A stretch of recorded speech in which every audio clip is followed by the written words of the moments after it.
नागपुरात electronic wire चोरी प्रकरणातील मुख्य आरोपी अटकेत। गुन्हे शाखा युनिट 3च्या पथकाने तात्काळ कारवाई करत 1,75,000 रुपये किमतीचा मुद्देमाल जप्त केला असून आरोपींवर आधीपासूनच विविध पोलीस ठाण्यांमध्ये गुन्हे दाखल आहेत। नागपूर शहरातील विविध भागांमध्ये इलेक्ट्रॉनिक वायर चोरी करणाऱ्या आरोपीस अखेर नागपूर गुन्हे शाखेच्या युनिट क्रमांक 3 ने अटक केली।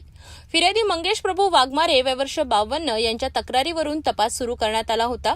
दरम्यान पेट्रोलिंग करत असताना पोलीस अंमलदार जितेश रेड्डी यांना पोलीस ठाणे लकडगंज हद्दीत अशोक चौक येथे 27 वर्षीय आरोपी लकी उर्फ योगेश रमेश शाहू हा बोरी घेऊन उभा असल्याची माहिती मिळाली। सदर माहिती वरिष्ठ अधिकाऱ्यांना देण्यात आली आणि तात्काळ कारवाई करत आरोपीला ताब्यात घेण्यात आले। त्याच्याकडून गुन्ह्यात वापरलेले वाहन व बोरीत भरलेले वायर असा एकूण 1,75,000 रुपये किमतीचा मुद्देमाल जप्त करण्यात आला।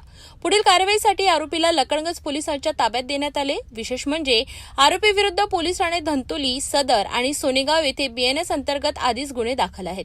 सदरची कारवाई पोलीस आयुक्त रवींद्र सिंगल, सह आयुक्त नवीन चंद्र रेड्डी, अप्पर आयुक्त वसंत परदेसी, DCP राहुल माकणीकर, सहाय्यक पोलीस आयुक्त डॉ. अभिजित पाटील यांच्या मार्गदर्शनाखाली युनिट क्रमांक 3च्या पथकाने केली।